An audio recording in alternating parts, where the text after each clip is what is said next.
hombre que ha nacido en una estancia como yo y ha vivido entre los animales, les toma a los animales un cariño muy grande. Porque, vea, uno se va conformando alrededor de ellos y los animales son todos nobles, vea. No hay animal que no sea bueno y no sea noble. Creo que varios liderazgos históricos tienen un vínculo fluido con los animales. Será porque, bueno, el animal en ese sentido complementa bastante sin discutir nada, ¿no? Ni en ningún momento establece vínculo de competencia, que ese es otro gran tema. La soledad, la competencia, son temas que el animal no interrumpe, digamos. Vos podés estar perfectamente solo en términos humanos y estar rodeado de animales. Que Perón era un tipo solitario, hiper solitario, como no podía no serlo, ¿no? De otra manera. Pero en ese sentido el animal es la compañía perfecta. No rompe la soledad humana y te acompaña. Pero usted hace una diferencia entre los perros y los gatos. Muy... Sí, bueno, es cierto. Bueno, eso claro como estudio psicológico, ¿no? Esto es otra de las cosas que uno debe estudiar profundamente para meterse en esta mierda de oficio político que es tan malo y tan peligroso. Los pueblos están formados por un 10% de idealistas y un 90% de materialistas. Ese 10% de idealistas son como diremos como el perro, que es un animal que reacciona por instinto. Él es un idealista, el perro es un idealista. Si usted le da una patada, se le echa encima, después tiene que matarlo para sacárselo de encima, porque es la reacción del idealista que es instintiva. Ese es el 5%, son los que han fusilado esto y todo eso. Esos son los idealistas y lo que siguen ellos dando. El otro 90% son materialistas, esos son como el gato, que si usted le tira una patada no lo alcanza. Pero si lo encierra y le pega, él se mete abajo los muebles primero, después intenta subir por la pared. Pero cuando se da cuenta de que nada de eso es posible, se le pone en guardia enfrente y péguele entonces al gato. El gato reacciona por desesperación, como todo materialista. El gato reacciona por desesperación, como todo materialista. Lo que está explicando es eso. Él es un aficionado de la política, reniega de la política porque dice no comprenderla. Tomemos la palabra de Perón, no estoy calificándolo yo, que no me le llego ni a la suela de los zapatos. Yo tengo una visión muy clara de lo que él pretende explicar, porque en definitiva la comparación del perro y el gato, el perro es un animal gregario, de cazador diario y de cuidado nocturno, hace pacto con su dueño y en definitiva el pacto con su dueño lo que hace es que el dueño le da de comer y él cuida de noche, y el gato es un animal que no es gregario, que caza de noche y que resuelve por los instintos. Voy a decir, no comparto con el general Perón ese pensamiento. No, pero entiendo lo que quiere decir. Yo lo diría a mi manera, sin que se sepa las proporciones y sin que sea fácil catalogar a ninguna persona, y mucho menos con comparaciones con el mundo animal, que de todas maneras son muy atractivas, porque hay una vocación zoomórfica en toda comparación. Creo que efectivamente hay, en la misma persona, no que hay personas idealistas, en la misma persona se dan reacciones de distinta índole, y creo que la política debería tratar de extraer como reacción general de las personas en algún momento, en algún lugar de la vida, y por alguna única vez quizás, la reacción que Perón llama idealista, que no es fácil de mantener, efectivamente, ¿no? Es decir, como tomando el ejemplo de Perón, no es fácil ser un perro todas las horas de la vida de una persona, ¿no? En el caso particular, lo que parece estar planteando es que nadie se mueve simplemente por un ideal. Es parecido a aquella anécdota que dice, si yo me quedara solamente con lo bueno, me quedaría con 300 o con 3000 y perdería a todos los demás. Lo importante es que en el movimiento todos sirven, todos tienen una función que el dirigente, que el conductor les designa a cada uno, buenos y malos. Lo bueno y lo malo está dirigido por el conductor. Él sabía que había sectores, obviamente, en este sentido idealistas, pero que no constituían la mayoría. Y como él solo pensaba la política en términos de mayoría, cosa que todos reivindicamos, porque nada más democrático que un pensamiento que reivindique también la participación de las mayorías. Después habrá que satisfacer otras determinaciones, pero la primera es esa, que te acompañen mayorías. Me parece que en eso acertaba. Cuando él caracteriza la conducción política y habla de que él es Perón y debe acompañar a todos, buenos y malos, está en la base de ese pensamiento también. Él dice, si yo voy solo con los buenos, voy con muy poquitos. En la Patagonia, nosotros, en el que le estancia de mi padre, nosotros teníamos normalmente de 15 a 20 perros, ovejeros, porque nosotros éramos ovejeros. En la Patagonia se tienen solamente ovejas, porque para sacar las ovejas que son salvajes allá, no, sacarlas del monte, un peón a caballo no las saca, las ovejas y el perro las saca. Bueno, esos fueron mis compañeros desde que yo tengo uso de razón. Viví entre los perros. Ese cariño por los animales lo tomaba en el contacto y en la vida con los animales. Creo que una de las cuotas más grandes de idealismo surgió, digamos, por ahí en la resistencia peronista, digamos, esa idea de que yo siempre me planteaba, ¿no? ¿Por qué un día un hombre o una mujer o un grupo de compañeros, digamos, dicen, bueno, ahora vamos a pasar a militar? Y ahora vamos a reunirnos en la casa de Juan, ¿no es cierto? Y después a la noche vamos a salir a pintar paredes, a poner caños o a resistir porque no nos aguantamos. ¿Qué hay? ¿Qué motiva, digamos, de manera individual, por un lado, y social, por el otro, esa idea de abandonar la seguridad, ¿no? Abandonar la seguridad, la compañía de los hijos, la cotidianeidad, eso que vivimos todos, la vida normal, llamémosle, ¿no? Para comprometerse en algo, para gastar tiempo, lo menos el tiempo, para perder la vida, para perder la libertad, para ganar la libertad, perder la libertad. Yo soy Julio Troxler, una de las personas conducidas aquí esa madrugada del 10 de junio, aquí a este basural para fusilar. En aquella oportunidad tuve la suerte, favorecido por un incidente dentro del camión y por la oscuridad de la noche, de salir ileso de ese incidente. La primera vez que escuché hablar de Troxler fue cuando en primer año en la facultad nos dieron el libro de Operación Masacre. Troxler había sido policía. Él se va de la policía, tiene varias confrontaciones con superiores dentro de la policía porque no estaba de acuerdo con la corrupción que había. Él se va en el 45. Y bueno, empieza a estudiar refrigeración y empieza a trabajar como cualquier vecino de Florida en su taller de refrigeración. Él tiene una simpatía con la militancia, no es militante. Él empieza a militar cuando sucede lo de los bombardeos de Plaza de Mayo. En ese momento se cuestiona qué es lo que está pasando, o sea, cómo pueden bombardear a civiles en una plaza. Él va a la plaza, piden armas y no se las dan, y lo que dice, lo único que pudimos hacer es donar sangre para los heridos. Pero ahí empieza a tomar conciencia de que es necesario una militancia activa y no solamente coincidir en las ideas. Pensamos que nos llevaban detenidos, porque el objetivo era ir hacia la Plaza de Mayo en manifestación a reclamar a Perón triunfante la revolución. ¿Qué hizo usted luego de los fusilamientos? Bueno, luego de los fusilamientos quedé expectante en un lugar próximo, esperando que se fueran en el camión de asalto y el coche que lo seguía,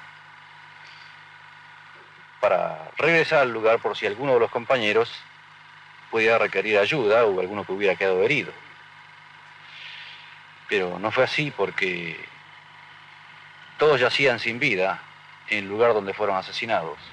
Me impacta profundamente, creo que de la misma forma que impactó a Walsh, porque Walsh en un momento dice, es el fusilado, o sea, cuando relata el episodio del fusilamiento, con signos de exclamación, dice, vuelve. O sea, vuelve al lugar de los fusilamientos a ver si hay algún herido. O sea, eso no lo hace nadie. O sea, nunca más Julio Troxler vuelve a tener una vida normal. Vive en la clandestinidad, es torturado, tiene que exiliarse. Ha habido fusilados, muertos en las movilizaciones. El peronismo tiene una historia trágica, una historia de combates llena de sacrificio, no digo mártires porque la palabra mártir es muy fuerte, ¿no? Pero de personas que en algún momento decidieron que iban a dar su tiempo, su vida, su libertad a favor de una idea. No nos cabe la menor duda de que en esta lucha habremos de tener éxito y habremos de legar a nuestros descendientes un mundo mejor.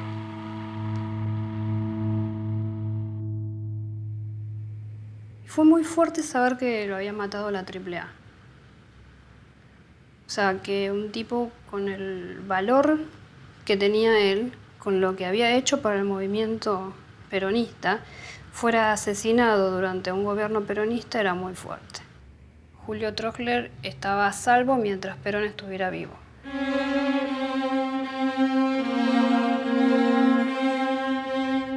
A veces no es idealista que él dice que lo es, pero de todas maneras yo creo que hay sectores, dirigentes, quizá invisibilizados, que comparten la vida cotidiana y organizan segmentos populares, dirigentes sociales, dirigentes sindicales, que normalmente no tienen prensa y que en el peronismo existen y de una manera muy consistente. El peronismo en eso es una fábrica todavía de dirigentes sociales muy comprometidos, dirigentes sindicales también comprometidos. Lo que no tienen es visibilidad pública, no tienen la visibilidad que debieran. Yo creo que ahí están los verdaderos idealistas. En el 73, bueno, la incorporación de la juventud al protagonismo político le dio un condimento extra de discusión en términos de valores y políticos, desvinculado de las cuestiones materiales, porque paradójicamente el país estaba en condiciones socioeconómicas, visto en perspectiva, yo diría hasta óptimas, a mediados de los 70, y la discusión política y la discusión en términos de ideas era muy intensa y adquirió formas dramáticas muchas veces. Con lo cual, ahí también hay otra relación entre idealismo y satisfacción de condiciones materiales que la que había en el peronismo inaugural y la que había en la resistencia.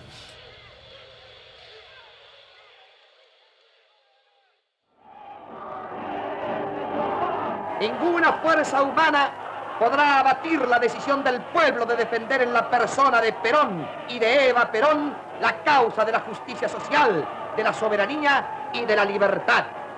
Este 28 de septiembre de 1951 sella la unión indisoluble del pueblo con las Fuerzas Armadas, identificados y resueltos a defender con la vida el presente y el futuro de la patria.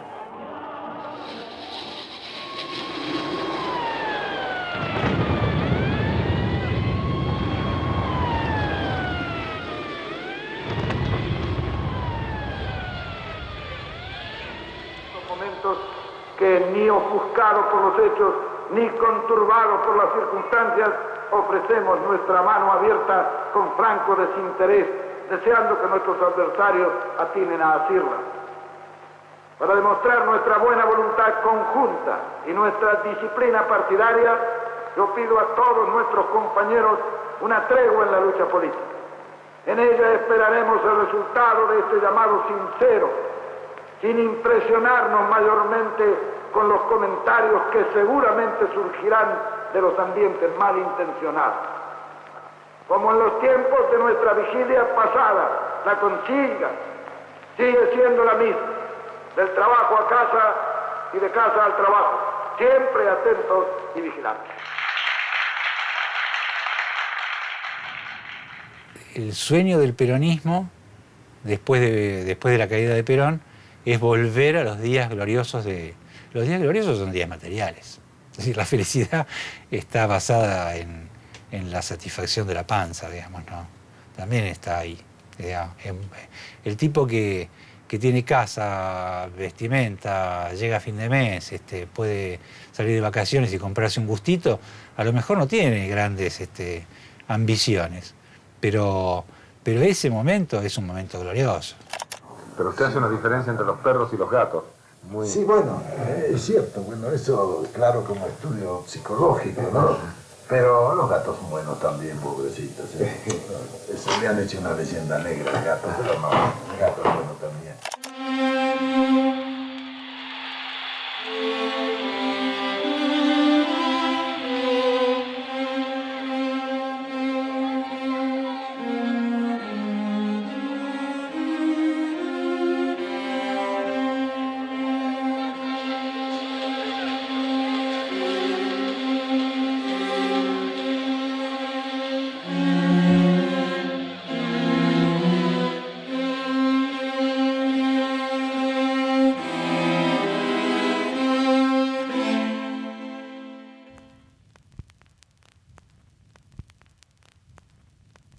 La capacidad de la resistencia popular es la de tomar el concepto del enemigo, del adversario, y convertirlo en un concepto propio dándolo vuelta. también interviene en esto la capacidad de la síntesis. Porque cuando uno es clandestino, cuando uno tiene que pintar una pared, tiene que hacerlo con un elemento sintético. Tiene que sintetizar un sentimiento. Y Perón vuelve, era facilísimo, una B con una P, se pintaba en cualquier lado, era rapidísimo. Con la tiza y el carbón era en aquella época, con alquitrán, no había aerosol, no había nada de lo que después se conoció. Pero era fácil, era inmediato y era tremendamente simbólico, ¿no? El gorila significaba un sentimiento condensado.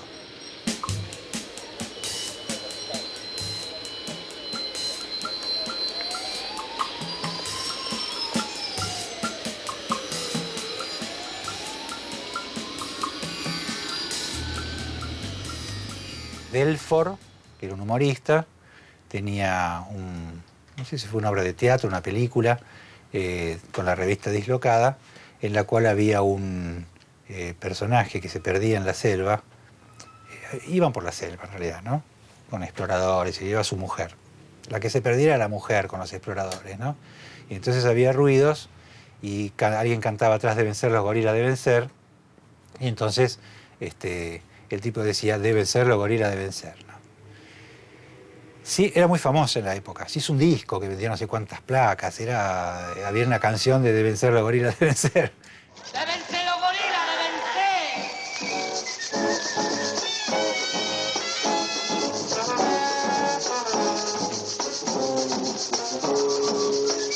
ser! En Palermo el otro día un caballo se asustó y al jockey tan chiquito por el aire lo tiró. Al ver esa polvadera todo el mundo se paró y en el paddock una gorda agarrándome gritó: debe ser los gorilas, deben ser, que andarán por aquí. Debe ser los gorilas, deben ser, que andarán por aquí. Debe ser los gorilas, deben ser, que andarán por allí. Debe ser los gorilas, deben ser, que andarán por aquí. Las versiones de cómo llega a ser identificado, digamos, los antiperonistas o los servicios, la policía, el ejército, los libertadores, ¿no?, como gorilas, es porque estaban escuchando, supuestamente, un grupo de servicios que estaban interceptando unas comunicaciones radiales, estaban interceptando y no sé cómo fue conocido que alguien dijo, deben ser los gorilas, debe ser por esa cosa que se decía, y alguien empezó a nombrarlo como los gorilas, ¿no? Y todo lo que pasaba en la Revolución Liberal, es decir, todas las cosas que finalmente cambiaban, ¿no? La CGT se intervenía, el peronismo se proscribía, los símbolos se destruían, ¿no? Para los peronistas deben ser los gorilas, deben ser, ¿sí? Y deben ser los gorilas, deben ser quedó como los gorilas. Después se transfirió a todo lo que era antiperonista. Es decir, no es que los gorilas tienen el sentido reaccionario que tuvo después en el resto de América Latina, porque encima se extendió por América Latina el concepto. Inicialmente nombraba a todos los que eran antiperonistas. Antiperonistas eran, qué sé yo, los socialistas en la Junta Consultiva, los comunistas que habían participado en el golpe o que habían estado en la Unión Democrática, todo lo que era antiperonista, no necesariamente si fuera bueno o malo, todo lo que estaba en contra del peronismo.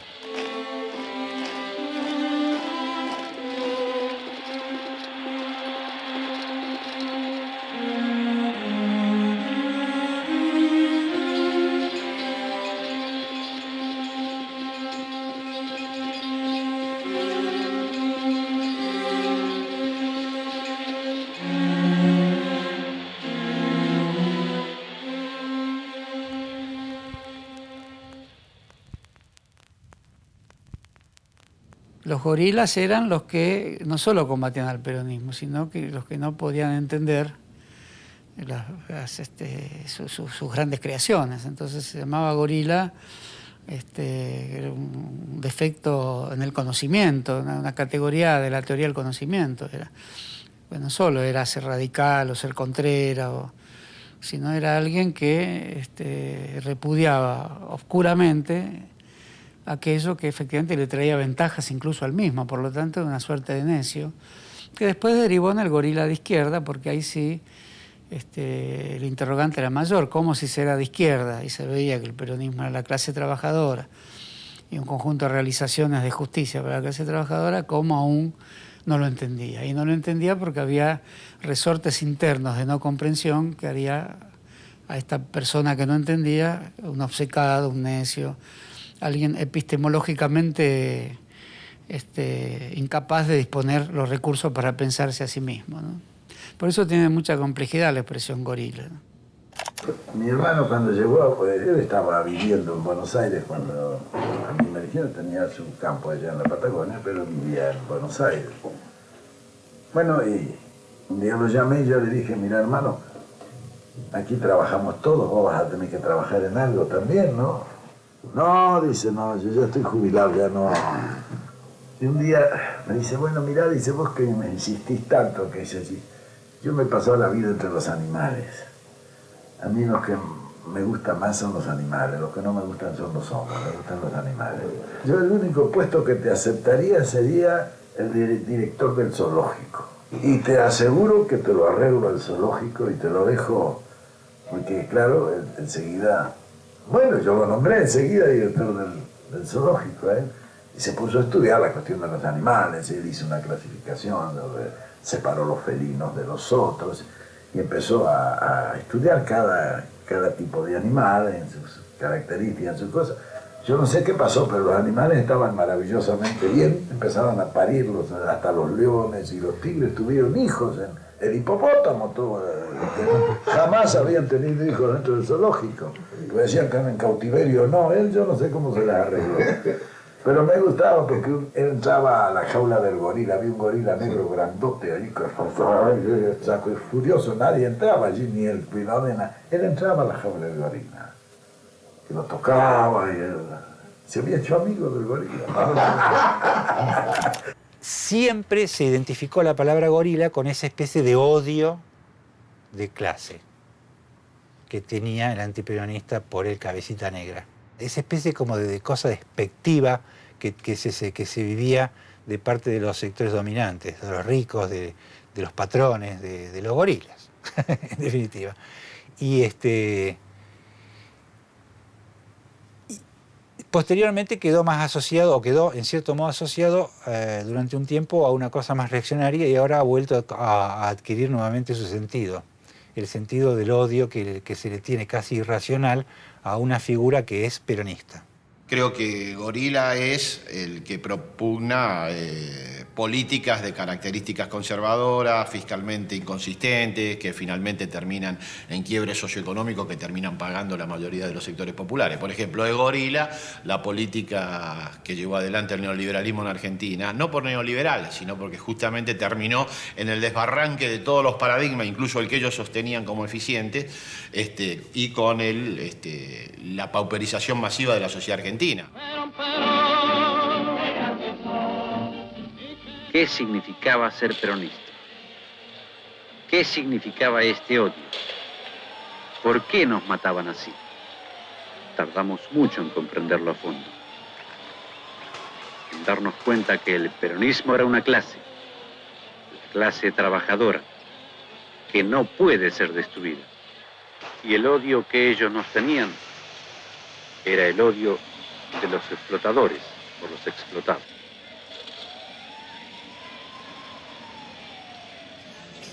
Deben ser los gorilas, deben ser, que andarán por allí. Deben ser los gorilas, deben ser, que andarán por aquí. Deben ser los gorilas, deben ser, que andarán por allí. Deben ser los gorilas, deben ser, que andarán por aquí.